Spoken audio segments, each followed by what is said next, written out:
पढ़ते पढ़ते बीच में एक अचानक से स्क्रिप्ट आती है जो कंप्लीटली हिंदी में लिखी हुई है, देवनागरी में, और मेरा ये था कि यार ये क्या है, और मैंने ऐसे उसको पढ़ना शुरू किया और मैं 2 घंटे तक लगा रहा, उसको पढ़ता रहा। काफी डिटेल्ड स्क्रिप्ट थी और इतनी पसंद आई कि मैंने अक्षय को फोन किया। मैंने कहा यार ये कौन सी फिल्म है, ये कौन है, ये तो बहुत कमाल की फिल्म है। बोले इनको तो हमने ना कर दी थी, ये रात वाली, ये एक रात की कहानी है और ऐसे ऐसे करके ये सारा कुछ हुआ है। मैंने कहा बॉस उसको फोन लगाओ, कौन है वो आदमी, ये क्या कमाल की स्क्रिप्ट इस आदमी ने लिखी है। और लकीली शायद मेरी किस्मत थी कि उन्होंने तब तक जो है वो किसी को कास्ट नहीं किया था उसमें, और finally I got to do this film. ये कहानी है मेरी इस स्क्रिप्ट को लेके। और एक हमारे अभिमन्यु जी हैं जो सिर्फ नरेशंस जो हैं वो लेते हैं, तो इनको नरेशन दी गई तो इन्होंने बड़े आराम से बोला कि सर जो है वो मैं स्पेशल अपीयरेंस मुझे आप जब 19 को पिक्चर देखोगे आप तो आपको पता लगेगा कि वो स्पेशल अपीयरेंस है कि मेन रोल है। तो ऐसे ऐसे बड़े अजीब किस्से हुए हैं इस स्क्रिप्ट के साथ। और उसके बाद ये फिल्म की शूटिंग हुई। हमने भी कहा कि ठीक है करेंगे 25 रात इस 30 रात इस फिल्म को। कुछ दिन हम लोगों ने एक्स्ट्रा भी लगाए क्योंकि you felt so connected with a story like this. I think ऐसी कहानियां जो हैं जो इतना बढ़िया बैलेंस कॉमर्स का और सिनेमा का लाना जो है और वो करना, I think the credit goes to the director and the producer जिनको आप हड़का रहे थे। अब डॉन की पिक्चर है ना, थोड़ा मूड में आना पड़ता है। Thank you Jimmy. Can I please request Abhimanyu Singh, who is the son of the don, जिनके राइज के लिए ये पिक्चर बनी है, to join us. Thank you. Hello everyone. So you are, as Jimmy told me that you were planning to do a special appearance. तो ये special appearance main role तक बनते बनते उसमें आपका कितना हाथ था और आपको क्या लगा कि थोड़ा और special कर देते, मसाला और डाल देते? नहीं, frankly speaking, जिमी ने बोला वो सही है because मेरे डेज कुछ कम लिए जाने वाले थे। तो मुझे लगा इतने कम दिन में शूटिंग कर रहा हूँ तो यार रोल तो बहुत जबरदस्त है, धमाकेदार है, तो ठीक है अगर स्पेशल अपीयरेंस देंगे तो करूंगा। तो तुरंत तैयार हो गए। जब मैंने फिल्म देखी तो I was amazed, I was shocked कि वो मेन लीड है।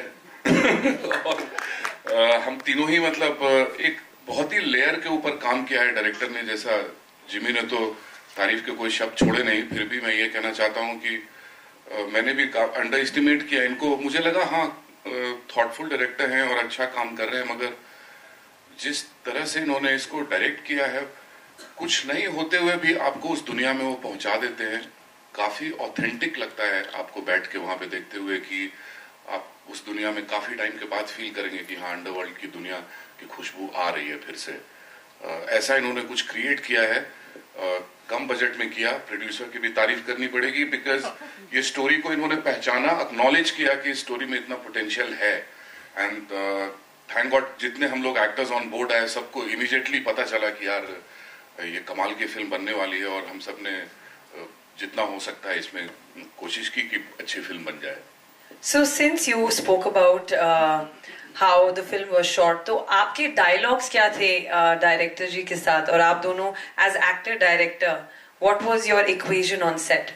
Actors obviously same fraternity के हैं, so the bonding is different, but no, I always believe in the fact that the day I come in front of the director, I have to trust him, and I always do that. Be it a first timer or a very experienced director, मैं उनको same तरह से importance देता हूँ, because मुझे as an actor लगता है कि अगर मैं ज्यादा इंटरफेयर करूंगा तो हर फिल्म में मैं सेम दिखूंगा, सेम रहूंगा। तो किसी भी डायरेक्टर का फीडबैक लेना इसलिए मेरे लिए बहुत इंपॉर्टेंट होता है, बिकॉज डायरेक्टर आपको एक अलग नजरिए से देखता है। जैसे इस फिल्म में जब आप मुझे देखोगे तो आपको लगेगा कि हाँ ये अंडरवर्ल्ड का लड़का है, और वहीं पे अब ब्रिंगिंग हुई है समहाउ, जैसा लुक डिजाइन किया गया तो वो डायरेक्टर ही लेके आता है। मैं पूरा क्रेडिट इसमें डायरेक्टर को दूंगा। So we've seen you in different roles, negative and of course different grays. तो इस पिक्चर में वैसे तो आप एक डॉन के बेटे हैं, बट आप पॉजिटिव हैं या नेगेटिव हैं या ग्रे हैं? इसमें कोई भी पॉजिटिव या नेगेटिव नहीं है, सब लोग ग्रे हैं। इस फिल्म की एक खास बात है कि इसमें कोई ब्लैक या वाइट नहीं है, सारे कैरेक्टर्स ग्रे हैं और अपनी जगह सब सही हैं। और जैसा डायरेक्टर ने नाम रखा है आजम, हर किसी को आजम बनना है और हर किसी के दिमाग में एक गेम चल रहा है और हर कोई बुरा है। हर कोई बुरा है. Can I request the third pillar of the film, who's playing a good cop in bad situations, Indraneel Sen Gupta, to join us on stage, please. Thank you. So Indraneel, you're playing a cop, and पिक्चरों में पहले देखा जाता था कि police काफी बाद में आती है. इस बार आपको डायरेक्टर साहब ने टाइम पे भेजा है स्क्रीन प्ले, या you knew that what plotting and planning is going through, and you added your vision of a cop to a film? No, vision is completely Shravan ji's. Okay, and जब script पढ़ा था मैंने तो मुझे बहुत interesting लगा था character. तो ओवरऑल स्क्रिप्ट मुझे बहुत ही इंटरेस्टिंग लगी और मेरा कैरेक्टर बड़ा इंटरेस्टिंग लगा. ये पहली बार मुझे ऐसा लगता है, I have played cops in even in Bengali films and even in Hindi work, not necessarily films, but इसमें काफ़ी डिफरेंट है कॉप. और ये जो अभी अभिमन्यु बता रहा था कि ग्रे हैं सब, आई थिंक रियल लाइफ में सभी ग्रे होते हैं, कोई ब्लैक या वाइट नहीं होता. If I am good to someone I might be bad to someone else. So everyone is grey and that's why all the characters are very real. लेकिन I would like to thank Shravan ji and mister Patel कि मुझे मौका दिया है ऐसा role play करने का. And I feel what was the most important aspect of this film when it was offered to me. जो स्क्रिप्ट तो होता ही है, स्क्रिप्ट डेफिनेटली अच्छी लगनी चाहिए, लेकिन मुझे लगा कि मैं बहुत बड़े बड़े दिग्गज एक्टर्स के बीच में काम कर रहा हूँ. जिमी अभिमन्यु तो है ही, साथ में रजा मुराद जी हैं, सयाजी शिंदे जी हैं, गोविंद नामदेव जी हैं. सो मुझे लगा चलो ठीक है, इनके कंधे पे रख के मतलब गोली चला ही सकते हैं, ठीक है. So I was like okay, I am in safe company, so that's why I thought this is the right project to be a part of. And who was your reference? Which cop was your reference? फिल्मों के cop was your reference, या real life में आप Mumbai police से मिले या कहीं किसी कॉप से मिले जो आपके जहन में आए? बिकॉज एक रेफरेंस तो दिमाग में होता है. No, actually, ये मतलब this is a thing about me that I do not like referencing and I do not like, I never like referencing. ऐसा नहीं है कि मैं अपनी तरीके से करूँ, ऐसा नहीं, लेकिन मुझे ऐसा लगता है कि I'll be more honest to it if I try and do it my way, sticking to the script and sticking to the vision of the director. So मैंने वही कोशिश करी है. I never tried to कि और कोई बड़े cops का कुछ देखूं या उनके बारे में पढ़ूं, ऐसा नहीं किया. I just try to be honest to the script, और श्रवण जी ने जैसा मुझे गाइड किया या मेरी तरफ से मैं जितना दे पाया बस उतनी ही कोशिश करी है मैंने. So I have always approached characters like that. And the same question for Jimmy and Abhimanyu also. That who were your reference points, or somebody, either real life or fiction? No, I think I was told right in the beginning that we are not going to take from anything which has come before. Even the language, if you see, it's very precise. It's not going too much into that Kalinga and all that, whatever how we try to portray the whole thing. It's got a kind of a stature to it in terms of the dialogues, in terms of the characters and everything like that. So we were told in the beginning only not to get into all that. That question had come up before we started shooting. I did have a word with him, so he said no, we'll stick to this. So that is, I think, what sets this particular story apart from the other ones. Yeah. Abhimanyu? जी, I also didn't take any reference from anywhere. तो पर यही था कि जब मैं वहाँ बैठा, रजा साहब मेरे फादर प्ले कर रहे हैं, आसपास ऐसे दिग्गज एक्टर हैं जैसा इंद्रनील ने बोला, तो अपने आप एक बॉडी लैंग्वेज और जैसे डायलॉग्स थे लिखे हुए, जैसी सिचुएशन थी, तो कुछ खास मुश्किल तो नहीं हुई. पर हम सब ने काफ़ी रियल इसको करने का कोशिश किया. ऐसा नहीं है कि कुछ बहुत ड्रामेटिक हमने ट्राई किया. बिल्कुल ऐसा लगेगा कि एक्टिंग हो ही नहीं रही है, आप कुछ रियल देख रहे हो. इसीलिए शायद ये ऐसी दुनिया क्रिएट हो पा रही है. एक चीज मैं मेंशन करना चाहूंगा जो आई थिंक यहाँ पे स्किप हो रहा है, वो ये है कि आई थिंक बाकी चीजों का मुझे पता नहीं है, हर फिल्म अपना फेट लेके आती है, कल उसका क्या होता है क्या नहीं होता है, but definitely for students of cinema in terms of screen writing, screen play जिसको बोलते हैं हम लोग, उस चीज के लिए ये एक स्टडी बनने वाली है फिल्म। ये 100% मैं बोल सकता हूँ। That is the credit that goes to Shravan ji. Is I think that screen play, the way it goes, that will become a case study later on. 100%, I'm 100% sure about it. हाँ, बिल्कुल सही कहा आपने। जैसा जिस लेयरिंग पे काम किया है डायरेक्टर ने, जैसे प्याज की परत होती है, एक परत उतरी तो उसके ऊपर दूसरी है, फिर तीसरी, चौथी, कुछ मिलता नहीं है फाइनली आपको। तो वैसा कुछ क्रिएट किया है। एक बहुत ही यूनिक स्ट्रक्चर है जो मेरे लिए शॉकिंग था, जैसा मैंने शुरुआत में कहा। तो प्लीज, एक्चुअली ऐसा है, if you can't do the great things na, then do the small things in great ways. So that's what we have done. So all credit goes to Shravan ji and Azam ji. Thank you. देखिए 10 minute में कायम हो गए। The floor is open to the media to ask. आपका हो रहा ही ऐसा है sir. The floor is open for the media to ask questions. मेरा सवाल फिल्म के डायरेक्टर साहब से है। सर आपसे, सर बॉलीवुड में अभी तक जितनी भी फिल्में बनी हैं दोस्ती पर बनी हैं, और मैं खुद भी दोस्ती पे बहुत विश्वास रखता हूँ। आपके ट्रेलर का जो एंडिंग पोर्शन है वो मुझे समझ नहीं आया है कि गद्दी पे पहुंचना है तो दोस्तों को मारने की आदत डाल दो। सर जो गैंगस्टर, अगर आप रियल लाइफ में देखें सर, मे बी इटालियन हो या कोई कहाँ भी गैंगस्टर हो, तो सर वो क्लोज सर्किट में काम करते हैं आप। और सर आप ज़्यादातर देखिएगा सर, गैंगस्टर की जो डेथ होती है उसका जो कारण होता है ना, बहुत नज़दीक वाला ही होता है। या तो उसने इन्फॉर्मेशन दी है या तो उसने कुछ किया है। So sir it is, sir अभी ये एकदम मुझे आसानी से बताना मुझे तकलीफ हो रही है, but this is something like Shakespearean kind of a thing. Shakespeare में कैसे था कि उसकी वाइफ ही उसको बोलती है मेरे हस्बैंड को तो मार दे, है ना, ओथेलो एंड दैट। तो सर रिलेशनशिप की और गैंगस्टर की ये वो होती है सर कि उनका एक अलग लेवल पे होता है, and mostly they are kind of responsible for death of their near and dear ones. कोई दूर का आगे उनको नहीं मारता सर, हमेशा नजदीक का ही मारता है, and it is always fact है और ड्रामेटिकल भी है sir. It is how it works I suppose. मेरा अगला सवाल जिमी सर से है। सर आपको रोमांस करते हुए रोमांटिक चॉकलेट बॉय के रोल पे लोगों ने काफी पसंद किया। ऑनेस्टली कहना चाहूंगा, फिल्म का ट्रेलर देखने के बाद रोंगटे खड़े हो गए। बहुत ही आउटस्टैंडिंग लग रहा है ट्रेलर। आपका अनुभव कैसा रहा? कुछ कहानियां, कुछ फिल्में, कुछ डायरेक्टर्स ऐसे होते हैं जिनके साथ आपको स्क्रीन प्ले पे फ्लो करना पड़ता है। आप ये नहीं सोचते कि अभी ये मेरे पास ये सीन है, ये शॉट है, इसके अंदर मैं अभी फैल के परफॉर्म करूं, ये करूं, ये करूं, मैं लोटा लेके आया हूं, उसके भर के एक्टिंग करूं।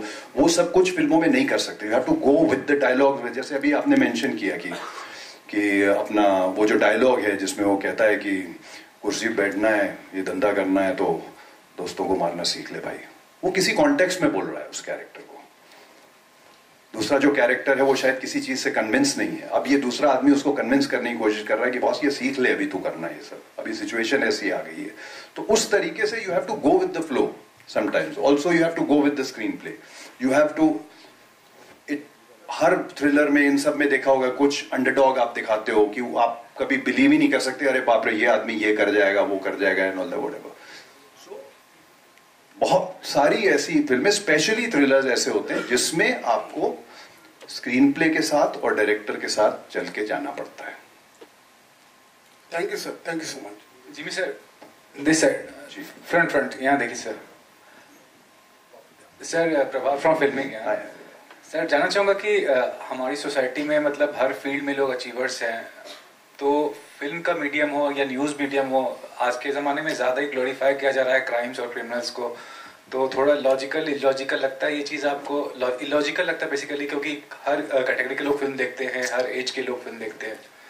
मुझे ऐसा लगता है कि आप जिस तरीके से इस फिल्म की प्रोजेक्शन देख रहे हैं, जिस तरीके से आप ये देख रहे हैं कि राइज ऑफ डॉन है, ये है, ये वो है, वो आपकी सोच के ऊपर डिपेंड करता है इस टाइम पे कि क्या आप अपनी कहानी अपने दिमाग के अंदर गढ़ रहे हैं उसको लेके कि वही जो न्यूज पे दिखाया जा रहा है वैसा हो रहा है।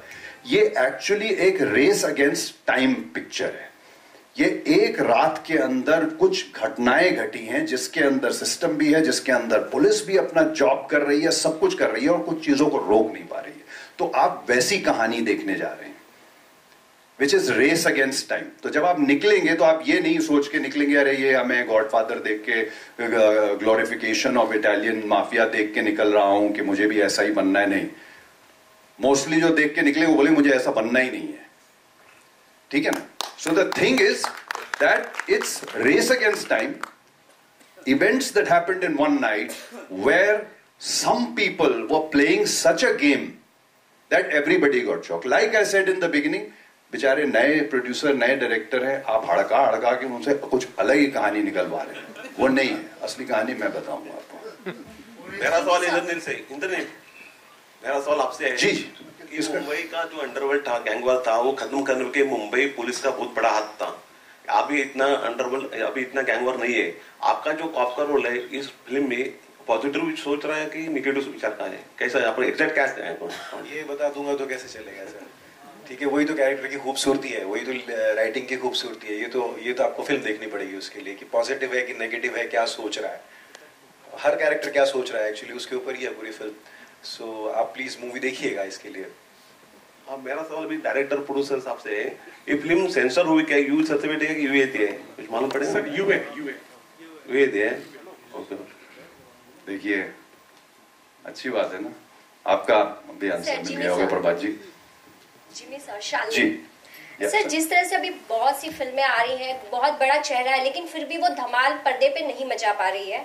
आपने इस फिल्म के लिए ना बोलने के बाद भी आपने क्यों सोचा कि स्क्रिप्ट पढ़नी चाहिए, और आप क्या स्क्रिप्ट देखकर ही फिल्म को हाँ बोलते कि उसमें क्या होना चाहिए? मैंने अभी आपको बताया था कि मैं एक्चुअली ये सोच के नहीं पढ़ रहा था कि ये वही स्क्रिप्ट है जो 25 रातों वाली या 30 रातों वाली है। मेरे पास स्क्रिप्टें पड़ी हुई थी, मैं पढ़ते पढ़ते ये भी मेरे हाथ में आई, तो मुझे यूनिक लगी कि ये पूरी हिंदी में पहली बार कोई स्क्रिप्ट भेजा। पहली बार तो नहीं, खैर कई बार पहले भी हो चुका, पर बहुत कम ऐसी आती हैं स्क्रिप्ट्स जो पूरी हिंदी में लिखी हुई, देवनागरी में लिखी हुई आपको मिलती हैं। तो मैंने कहा ये पढ़ता हूँ, मैं पढ़ने लग गया और पढ़ते पढ़ते then I couldn't put it down and then I called Akshay the next day, क्या ये कौन है? ये बोले वो ये वही है जो 25 रात 30 रातों ने मैंने उनको ना बोल दी थी। ऐसे बॉस फोन करो उनको, पूछो कहीं किसी और को तो कास्ट नहीं कर लिया है। तो उन्होंने बोला कि नहीं, तो luckily and that is how fortunately I ended up, because I don't want to let go of good scripts, whether it's a small film और a big film doesn't make a difference, but I don't want to let go of a good script, and I think this is one of the most fantastic scripts that I've read in my entire career.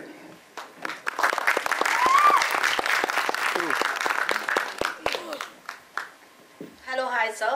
This is Shweta, Bollywood Helpline. My question is Shravan sir. हालांकि बॉलीवुड में ऐसी बहुत movie आ चुकी है, फिर भी आपके पास 3 faces है, बड़ी फेसेस हैं, यू नो। इस मूवी में हमें ऐसा क्या एज अ ऑडियंस देखने को मिलेगा, या फिर चोर पुलिस के ही खेल हमें देखने को मिलेंगे इस मूवी में? और मैम गालिब का एक कोट है ना, अंदाजे बयान, तो इसका अंदाजे बयान अलग है। कहानी आप, there is a theory ma'am कि आप 49 प्लॉट्स के अलावा कोई कहानी लिख ही नहीं सकते हो। There is a theory, English में थियरी है, आप कोई भी कहानी लो ना, देयर इज ओनली 49 और 48 permutation combination which is possible. हाँ, लेकिन हर चीज का जो अंदाजे बयान होता है वो अलग होता है। So, इसका अंदाज़ा बयान अलग है। That's what I can. या आपको नॉर्मल चोर पुलिस प्रेजेंटेशन, हाँ presentation, what you call presentation है। So its presentation is different. And आपको नॉर्मल चोर पुलिस का वो पैकेज लगेगा ही नहीं, मतलब ऐसा इसमें कुछ है ही नहीं। एक्चुअली कोई पैकेज ही नहीं है। That is जैसे इंद्रनील सर ने कहा ना, that is very honest. Every character is honest. So there is no formula. हमने कोई फॉर्मूला नहीं किया कि हीरोइन चाहिए, 2 गाने चाहिए, इतना चाहिए। हमने कुछ वो नहीं कहा कि इंडोर ही होना चाहिए, आउटडोर ही होना चाहिए। हमने ऐसे हेवी डायलॉग्स बची भी नहीं लिखी है कि जैसे लिखी जाती थी फिल्मों में। So it is all very true to ground, true to soil, and उसका अंदाज़ा बयान अलग है, उसका प्रेजेंटेशन अलग है। Sir, this is Deepak from live news network. Shravan sir, काफी देर से सुन रहा हूँ जिमी सर से कि नए डायरेक्टर हैं, नए प्रोड्यूसर्स हैं, तो क्या सर ये is it your first film? No sir, मैं 12 साल से काम कर रहा हूँ। I done a film called 706 Divya Dutta Atul Kulkarni के साथ, जो नेटफ्लिक्स में थी। फिर कमाटीपुरा वेब सीरीज हॉटस्टार में मेरी आई है, बट मैं दिखा नहीं ना, बहुत क्या जमीन के अंदर काम करता था। So this is first time I am visible kind of. Actually, every experience was once a beginner. So for Shravan ji, उन्होंने आगे 706 एंड कमाटीपुरा की. It's really fantastic movie. I have just completed a web series with KK Menon sir also, Murshid. So it will be coming on Z5. So it is also a gangster genre. तो मैं ये plan कितना पुराना था? ये script लिखने में आपको कितना समय लगा है? सर नहीं, पुराना नहीं था सर. बेसिकली मेरे पास एक प्लॉट था, one liner, and I pitched that one liner to producer कि मुझे ऐसा कुछ है. तो बेसिकली क्या होता है सर कि whenever you say gangster zone में जाते हो तो you feel a dated kind of a thing ना. ये तो पुराने में होता था. Then but producer told me कि नहीं, आपका जो मुझे फ्रेश लग रहा है, because it is like something like Mahabharat ना. एक जना है और हर एक को इट इज उसका पैकेजिंग कुछ ऐसा है. So I think I wrote in around 3 to 4 months मैंने लिखा. Once he told me yes कि will be able to do it. So around 3-4 महीने में मैंने लिख के आई थिंक फर्स्ट वर्जन को सबमिट किया था. एक और चीज पूछना चाहूंगा, अभी जिमी सर की साइड तो इस फिल्म के पीछे की जान ली, लेकिन आपकी साइड क्या थी? Sir I didn't get you. क्या? जिमी सर ने अभी इस फिल्म के पीछे की एक कहानी बताई कि उन्होंने स्क्रिप्ट को पहले ना बोल दिया या फिर उसके बाद में पढ़ा तो ऐसी स्टोरी थी, फिर उसके बाद में उन्होंने यस कहा. आपकी साइड क्या है? नहीं सर, मेरे पास सिंपल मेरे पास प्रोड्यूसर थे, उनको मैंने 2 लाइन सुनाई, उन्होंने हाँ बोला, मैंने लिखा और काम करना चालू किया. It is so simple sir. I don't know. Thank you. हाय.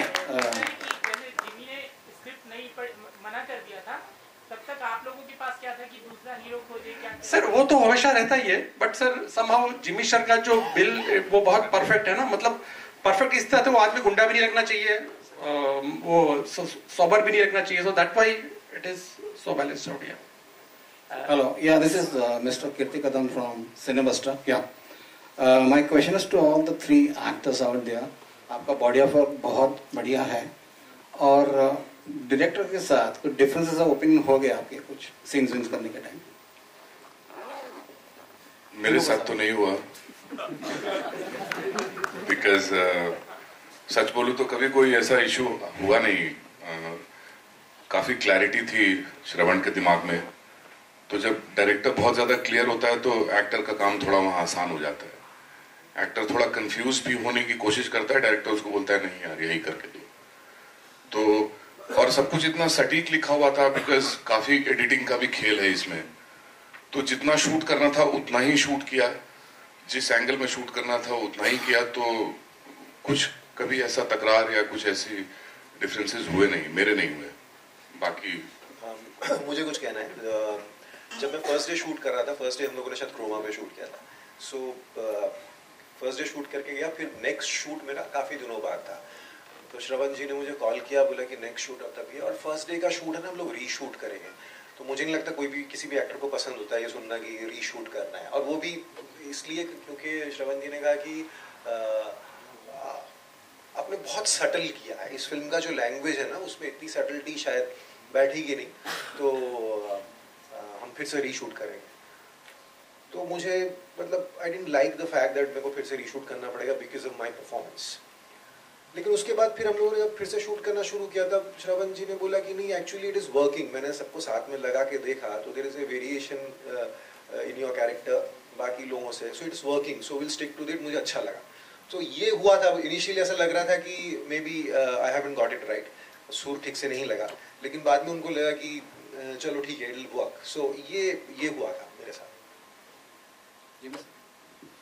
नहीं, मैंने आपको बताया, मैंने स्क्रिप्ट पढ़ी हुई थी. मैं सवाल जवाब पे ज्यादा करता नहीं हूँ. एक बार स्क्रिप्ट में पता लग जाए आपको कि ये आदमी ये जानता है कि ये क्या काम कर रहा है और ये कहानी जितनी आगे पीछे जा रही है वो सिर्फ उसी को पता होगा कि कौन से शॉट पे. तो हर शॉट से पहले रेफरेंस लेना पड़ता कि इससे पहले ये चीज हम रिवील कर चुके हैं, नहीं करिए, तो फिर दैट मीन्स अभी हमको ये डायलॉग इस हिसाब से बोलना चाहिए. तो वो सारी चीजों का जो है वो एवरी डे ख्याल रखना, हर सीन में ख्याल रखना, वो उसके लिए इन्हीं के ऊपर रिलाई कर सकता था आदमी और कुछ नहीं कर सकते थे.